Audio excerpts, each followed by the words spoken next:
अनेकों मनुष्यों को बंदी बनाते बनाते दारुक और दारुका ने एक दिवस एक ऐसे महाशिव भक्त को बंदी बना लिया जिसकी शिव भक्ति के प्रभाव ने दारुका और उसके असुर सहित संपूर्ण द्वीप को ही आंदोलित कर दिया।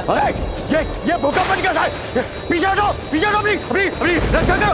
दारुका संभाल।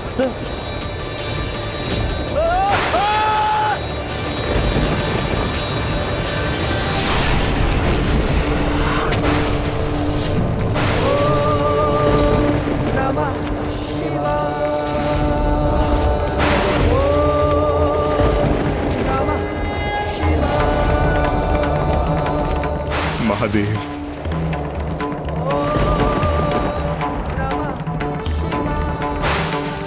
प्रभु मुझे विश्वास था कि आप अवश्य आएंगे। पुत्र सुप्रिय, मैं अपने भक्तों के लिए सदा प्रस्तुत होता हूं। मैं तुम्हारी प्रार्थना व्यर्थ नहीं होने दूंगा। वाह वाह, क्या भक्ति है शिव भक्त की। भक्त ने भगवान का आह्वान किया, ओम नमः शिवाय, ओम नमः शिवाय। भगवान प्रकट भी हो गए। वाह प्रभु, अब आप आ ही गए हैं तो आपका आदर सत्कार किया जाएगा। भाई आइए, आप आसन ग्रहण कीजिए। आसन ग्रहण कीजिए। यहाँ नहीं, यहाँ का अधिपति मैं हूँ प्रभु। आप भगवान होंगे कैलाश के। अपने भक्तों की रक्षा आप कैलाश पे कर सकते हैं, मगर यहाँ जीवन और मृत्यु का निर्णय मैं लेता हूँ प्रभु। तो आज आयोजन किया जा रहा है आपके भक्त की मृत्यु का। आप क्या करेंगे? यहीं कहीं बैठकर आप इस कार्यक्रम का आनंद ले सकते हैं, मगर आप इसमें हस्तक्षेप नहीं कर सकते प्रभु। वरना परिणाम बहुत ही बुरा होगा। अरे तुम खड़े खड़े मुंह क्या देख रहे हो? प्रवचन सुन रहे हो क्या? महादेव कुछ नहीं करेंगे। मेरी पत्नी को मां आदिशक्ति का वरदान है और हम सब असुर मेरी पत्नी दारुका के वरदान से रक्षित हैं। कुछ नहीं होगा, मारो।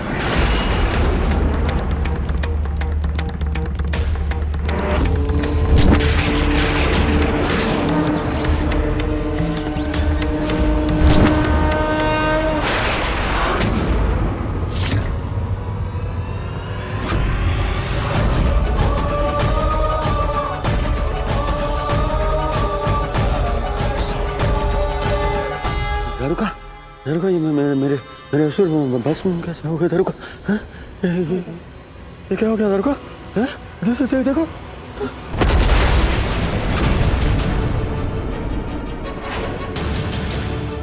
ओम नमः शिवाय, ओम नमः शिवाय।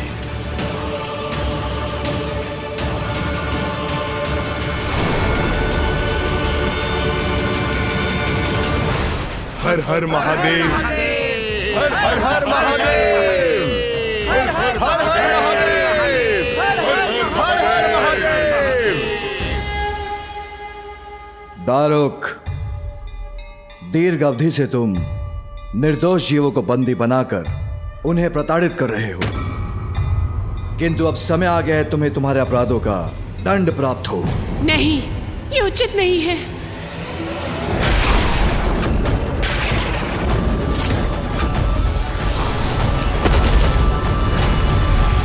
इस प्रकार तो महादेव हम सभी असुरों का वध कर देंगे। अब तुम्हारी बारी है दारुक। जब तक तुम जीवित रहोगे, निर्दोष निर्बल असहाय लोगों को कष्ट ही दोगे, जो अब मैं और होने नहीं दूंगा। इसलिए अब तुम्हारा अंत ही उचित है। मेरा अंत होगा शिव के द्वारा, महादेव के द्वारा? कैसे संभव है? मैं कैसे करूंगा अपनी रक्षा? नहीं, ये नहीं हो सकता। ये कदापि नहीं होने दूंगी मैं।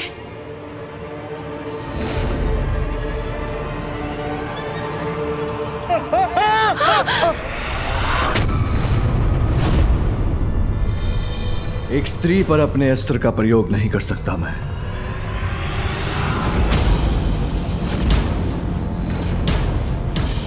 महादेव मुझे देखकर दुविधा में पड़ गए। मेरी युक्ति सफल हो गई।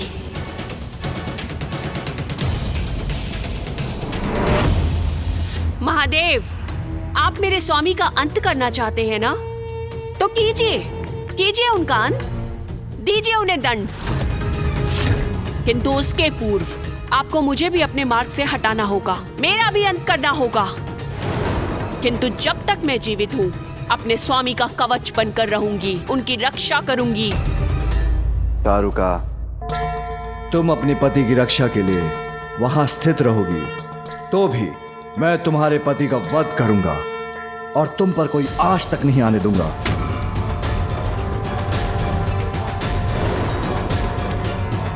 नहीं, ऐसा कदापि नहीं करेंगे आप महादेव।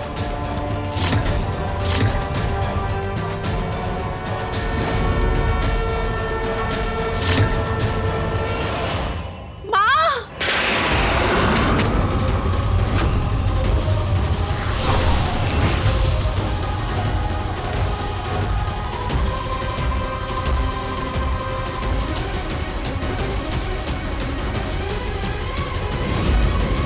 मेरे यहाँ स्थित रहने पर भी आप आगे बढ़ सकते हैं, किंतु अपनी पत्नी देवी आदिशक्ति के वचन और उनके कवच को भेद कर कैसे आगे बढ़ेंगे आप?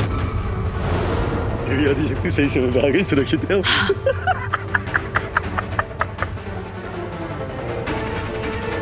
चलो अच्छा हुआ, देवी आदिशक्ति समय रहते आ तो गई, अब कुछ नहीं हो सकता मुझे, सुरक्षित हूं मैं।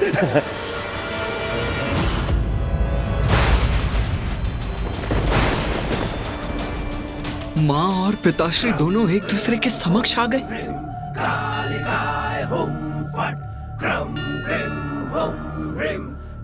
माता, दारुका ने तो आपकी आदि शक्ति के रूप को ही ढाल बना लिया, वो भी पिताश्री महादेव के विरुद्ध। हाँ,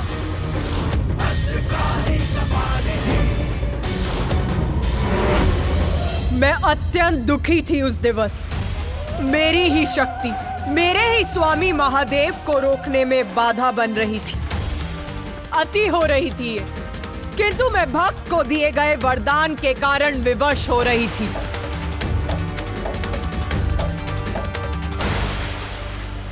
माता आदिशक्ति दारुका और दारुक की रक्षा कर रही थी और महादेव का क्रोध अपने चरम पर था।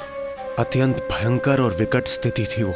महादेव का एकमात्र लक्ष्य था उस असुर का अंत करना जो उनके भक्तों को कष्ट दे रहा था, और स्वयं माता आदिशक्ति उनके मार्ग में बाधा बनकर खड़ी थी, जिस कारण महादेव का क्रोध और भी तीव्र होता जा रहा था।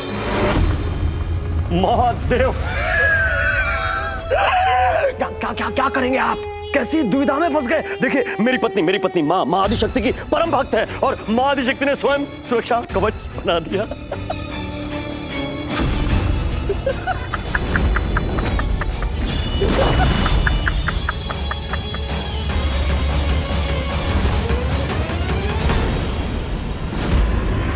नहीं स्वामी,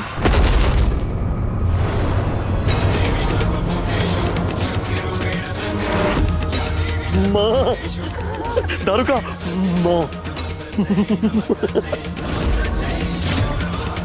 अपना अस्त्र मत चलाइए, अन्यथा अनर्थ हो जाएगा।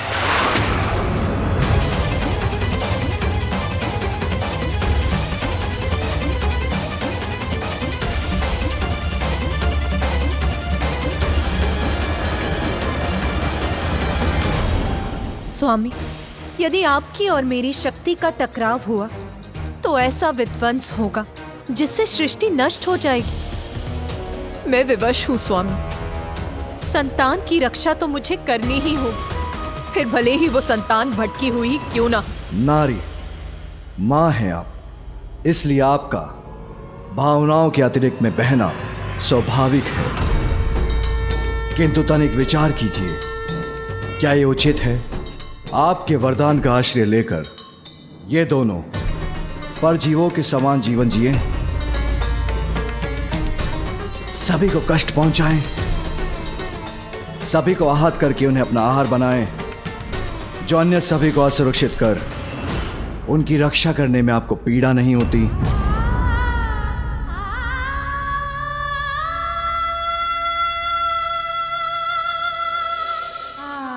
स्वामी, असुरों का तो ये स्वभाव है, उनसे और क्या अपेक्षा करते हैं आप? उनके आराध्य को कितनी भी पीड़ा पहुंचे, फिर भी वो वही करते हैं जो उनकी इच्छा होती है। उनकी तामसी प्रवृत्ति आपसे छिपी नहीं है स्वामी। दारुका की भक्ति ने मुझे विवश कर दिया है स्वामी। उसके पति की और उसके असुर समुदाय की रक्षा तो मुझे करनी ही होगी।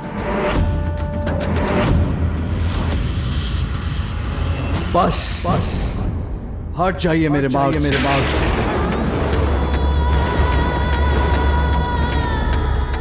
नहीं, कदापि नहीं स्वामी। मैंने कहा ना आपसे, हट जाइए।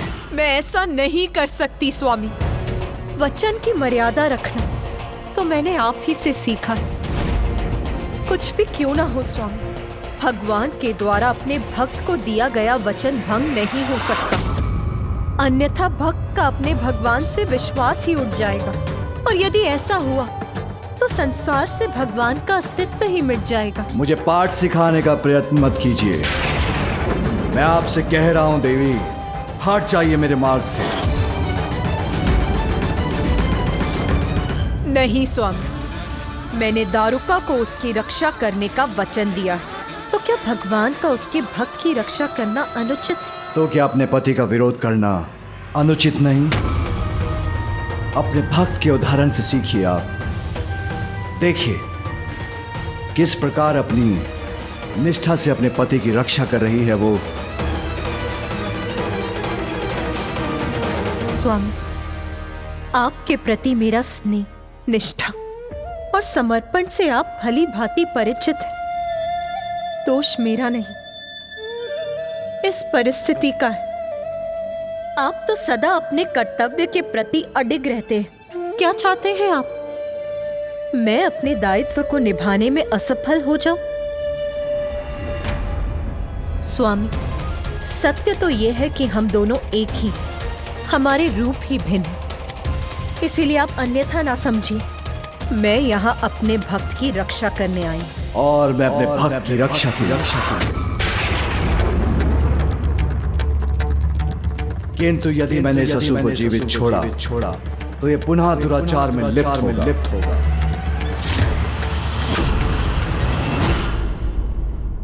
तो ठीक है स्वामी, हम दोनों अपने अपने स्थान पर उचित हैं। आप अपना धर्म निभाइए और मैं अपने दिए हुए वचन को निभाती हूँ।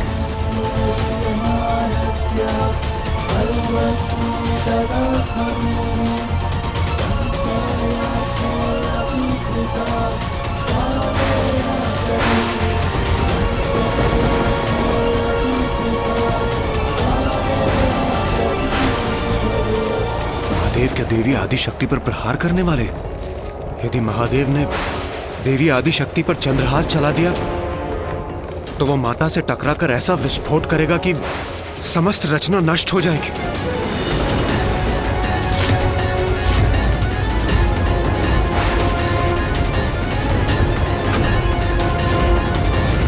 माता और महादेव के मध्य का ये टकराव सृष्टि के लिए संकट उत्पन्न कर रहा है। इस स्थिति में हम हस्तक्षेप करें भी तो कैसे? महादेव और माता ही शांत होकर इस संकट को दूर कर सकते हैं।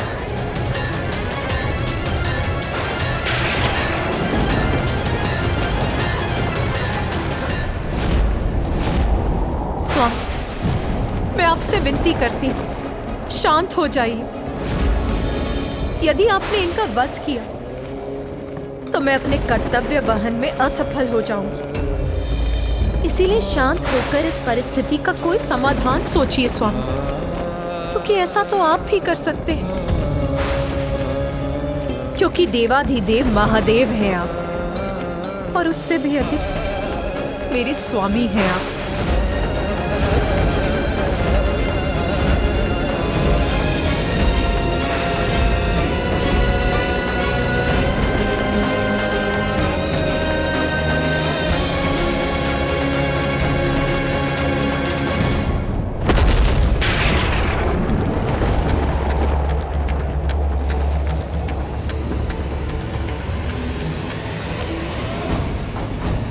शिव ने अपना अस्त्र झुका तो दिया, तो क्या मैं सुरक्षित हो गया?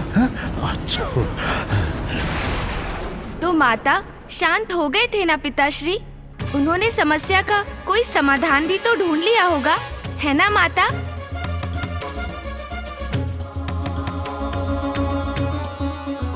मेरी उत्सुकता तो ये है कि पिताश्री ने ऐसा क्या समाधान ढूंढ लिया। तब मुझे भी ऐसा ही प्रतीत हुआ था कि महादेव ने शांत मन से इस समस्या का समाधान ढूंढ लिया है, किंतु नहीं, उन्होंने तो स्थिति और भी विकट कर दी। पिताश्री ने स्थिति और विकट कर दी? कैसे माता? किंतु पिताश्री ने तो अपना अस्त्र हटा लिया था और एक नया अस्त्र छोड़ दिया, शब्दों का।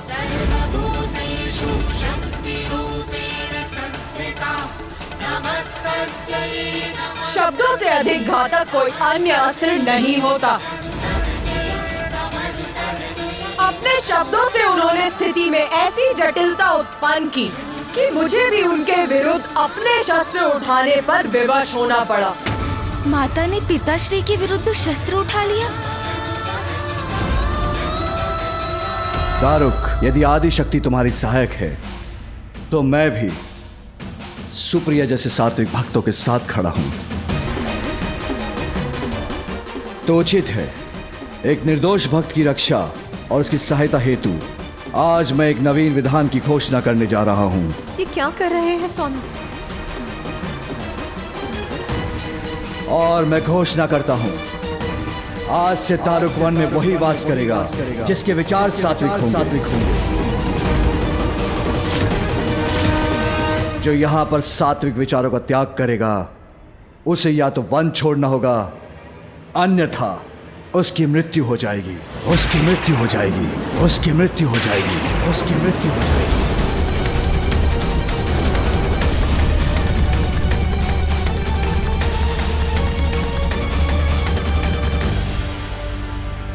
नहीं, ये उचित नहीं है।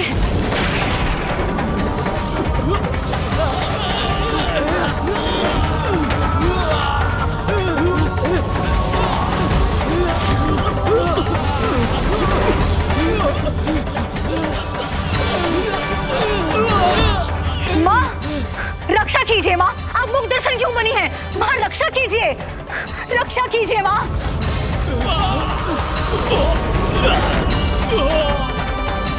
अपनी शक्ति दिखाइए, रक्षा कीजिए माँ।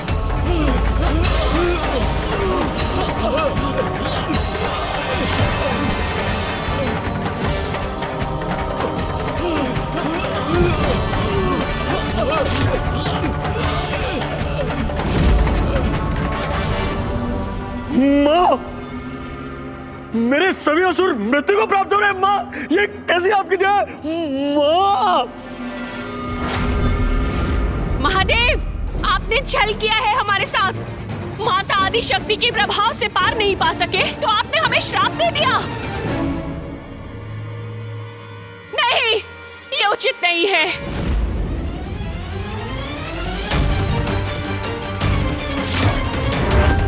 माँ, रक्षा कीजिए माँ, आपने वचन दिया था माँ। मुझे अपने वरदान की मर्यादा का मान रखने के लिए कुछ करना ही होगा। स्वामी, स्वामी,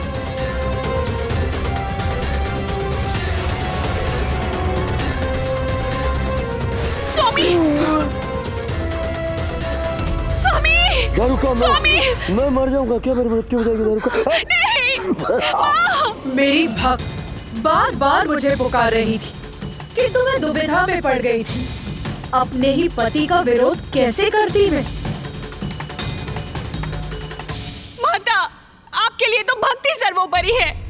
अपने पति के लिए भक्त को दिया हुआ वरदान नहीं झुठला सकती आप, अन्यथा कोई भी भक्त आपकी भक्ति क्यों करेगा माँ?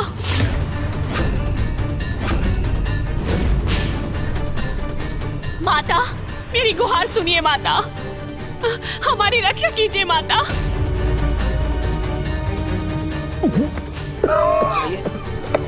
स्वामी, स्वामी, स्वामी, स्वामी, माता, माता कुछ कीजिए।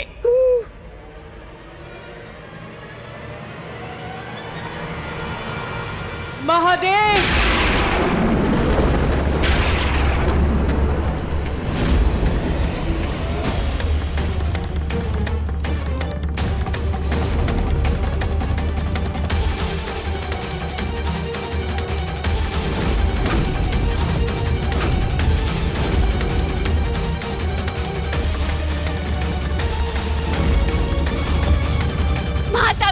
खींचिए माता। अब यहाँ से हम असुर कहाँ जाएंगे माता? अब यहाँ से हम बाहर निकलेंगे तो देवता हमारा वध कर देंगे और यहाँ हम महादेव के श्राप के कारण नहीं रह सकते माता। और इस प्रकार तो हमारा पूरा वंश और पूरा असुर समुदाय ही नष्ट हो जाएगा माता। ऐसा ही था तो हमें जीवन क्यों दिया माता? स्वामी, मैंने अपने भक्त को वरदान दिया, उसे ये वन प्रदान किया और आपने अपने ही शब्दों से इस वरदान को ही बांध दिया। ये क्या उचित है महादेव? धर्म की रक्षा हेतु यही उचित। तो वही धर्म मुझे भी अपना वचन रखने के लिए प्रेरित करता है। धर्म के अनुसार मैं भी दारुका और उसके पति की रक्षा करने के लिए विवश हूँ स्वामी। अपने धर्म का पालन करने, इन असुरों की रक्षा करने हेतु क्या करेंगी आप प्रिय? क्योंकि मैं तो अपने दायित्व से मुख नहीं मोड़ सकता। देवादिदेव होने के नाते मेरा हस्तक्षेप अवश्य नष्ट करूंगा इन्हें मैं।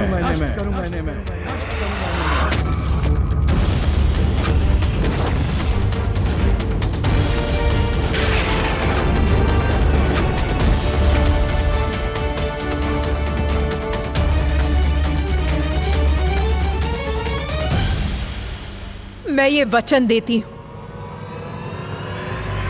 दारुका, तुम्हारा वंश और असुर समुदाय सृष्टि के अंत तक यहाँ सुरक्षित रहेंगे।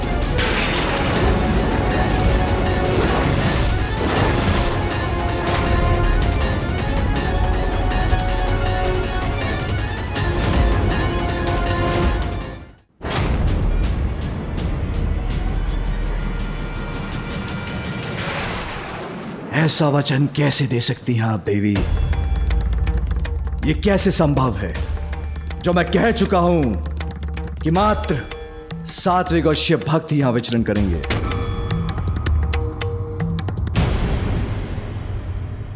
और मेरा वरदान नाथ, मैंने दारुका और उसके असुर समुदाय को यहाँ सुरक्षित रहने का वरदान दिया है और आपका वरदान मेरे वरदान में बाधक बन रहा है।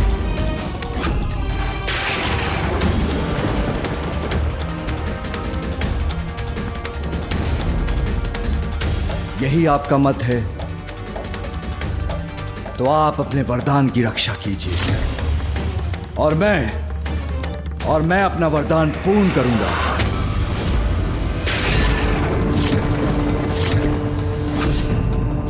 स्वामी, तो क्या आपकी इच्छा है कि मेरा और आपका टकराव? नहीं, मैं मात्र अपने वरदान की रक्षा करना चाहता हूं, जिसके लिए मुझे कोई भी संघर्ष स्वीकार है।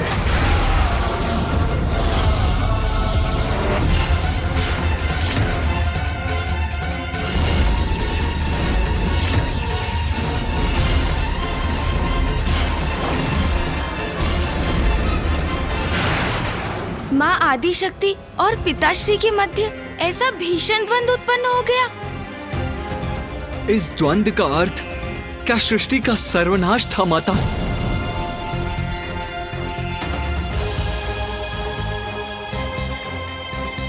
ये तो मेरी समझ के परे है माता।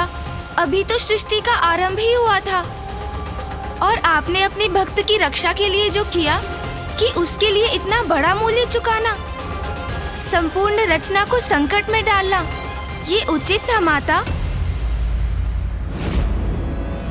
माता, आपके और पिताश्री के मध्य ये द्वंद्व ब्रह्मांड की दो सर्वोच्च शक्तियों के विनाशकारी टकराव का अर्थ तो सृष्टि का सर्वनाश है। सृष्टि ना रहे तो आपके भक्त कहाँ रहेंगे माता? उचित कहा तूने गणेश, किंतु उस समय महादेव और मेरा क्रोध अपने चरम पर था। अपने भक्त की रक्षा हमारा धर्म, हमारा कर्तव्य और हमारा एकमात्र सत्य था और हम दोनों ही अपने अपने सत्य पर अड़िग थे।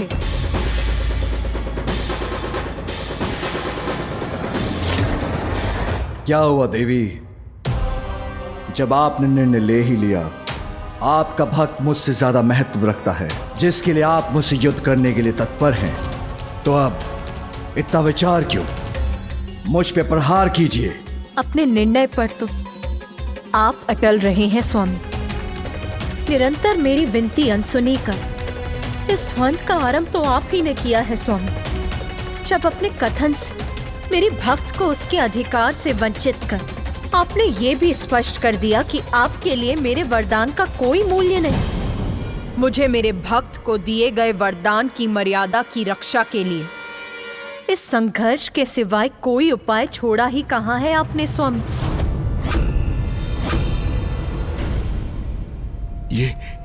ये क्या हो रहा है? महादेव और मां आदिशक्ति का वाक युद्ध तो अब वास्तविक युद्ध में परिवर्तित होने जा रहा है और इस अनर्थकारी युद्ध के कारण हम हैं। ये क्या हो गया हमसे? कष्ट में भी आनंदित हो गया हूं मैं ये दृश्य देखकर। वाह, मेरी पत्नी और मेरा इतना प्रभाव है देवी आदिशक्ति पर कि हमारे कारण वो महादेव से युद्ध करने के लिए प्रस्तुत हो गई। महादेव, मां आदिशक्ति, आप ये क्या करने जा रहे हैं? स्वयं को संयत कीजिए, शांत हो जाइए, शांत हो जाइए। आपके मध्य युद्ध हुआ तो सर्वनाश होगा, सृष्टि नष्ट हो जाएगी। आप जगत जननी है माता और आप जगत पिता है महादेव, इसलिए सृष्टि की रक्षा के लिए कृपया शांत हो जाइए। शांत हो जाइए प्रभु, शांत हो जाइए माता, शांत हो जाइए।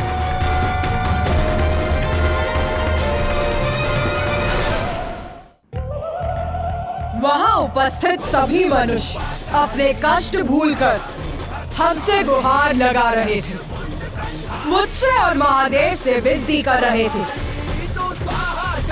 और मैं उनकी गुहार सुनकर असमंजस में डूबती जा रही थी। एक और तो मैं एक स्त्री थी, एक पत्नी थी जो अपने पति के विरुद्ध जाने के लिए विवश हो रही थी, किंतु दूसरी ही ओर मैं अपने भक्तों के लिए माँ भी थी और जगत जननी होने के कारण जगत का विनाश होते हुए नहीं देख सकती थी। इन सभी दायित्वों का अंतर्बोध मुझे व्याकुल कर रहा था। अपने ही आधार को कोई क्षति कैसे पहुंचा सकता है भला? इसीलिए स्वामी, जो मेरे जीवन का आधार है, उन पर वार करने के विचार से ही मेरे हाथ कंपित हो उठे थे। किंतु माँ के जीवन का सबसे बड़ा आधार तो उनकी संतान ही होती। अपनी संतानों की सुरक्षा के विचार में मेरी निश्चय को दृढ़ता और मेरे हाथों को स्थिरता दी।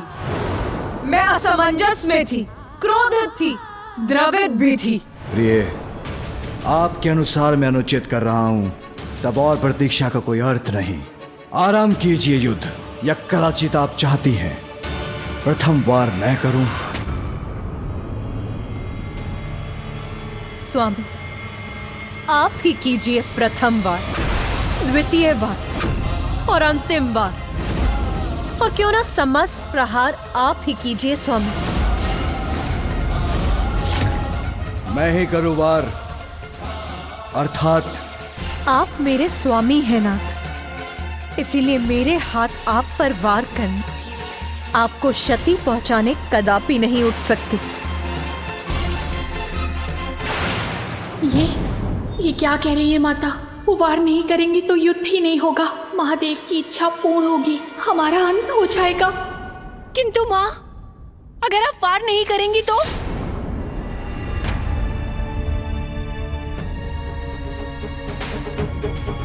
मैं आप पर वार नहीं करूंगी स्वामी, किंतु इसका अर्थ ये नहीं कि मैं अपने भक्तों की रक्षा भी नहीं करूंगी। मैं उनके समक्ष उनका कवच बनकर रहूंगी। यदि आप उन तक पहुंचना चाहते हैं तो आप मुझे भेद कर, मुझे नष्ट कर उन तक पहुंचेंगे। अब ये कैसी युक्ति है आपकी? युक्ति नहीं स्वामी, ये प्रेम है एक स्त्री का अपने प्राणनाथ के प्रति। इतनी कोमल हृदय मत बनिए, जो निर्णय लिया है उस पर स्थिर रहें। मैं तो अपने स्थान पर स्थिर हूं स्वामी, किंतु मुझ पर वार करने का संकोच तो आपको हो रहा है नाथ। इसीलिए कोमलता का प्रभाव तो आप दर्शा रहे हैं। प्रिय, मुझे उत्तेजित मत कीजिए, अन्यथा मेरे हाथ से एक बार मेरा त्रिशूल चल गया तो उसका परिणाम ज्ञात है आपको। आपके त्रिशूल का प्रहार तो सहर्ष स्वीकार करूंगी मैं स्वामी। ये तो मेरा परम सौभाग्य है नाथ। देवी, इसके पूर्व की बहुत विलंब हो जाए, मैं अपना नियंत्रण खो बैठूं। हट जाइए मेरे मार्ग से।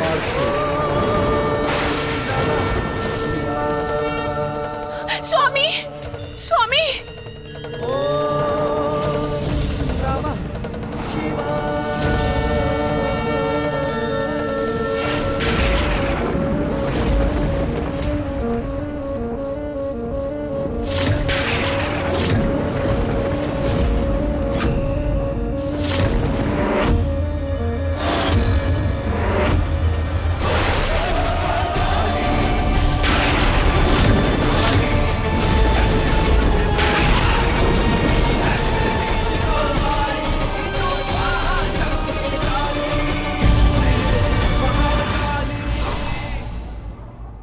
वचन की रक्षा स्वयं के निजी स्वार्थ से भी सर्वोपरि है। यही संदेश भगवान अपनी लीला के माध्यम से देते हैं।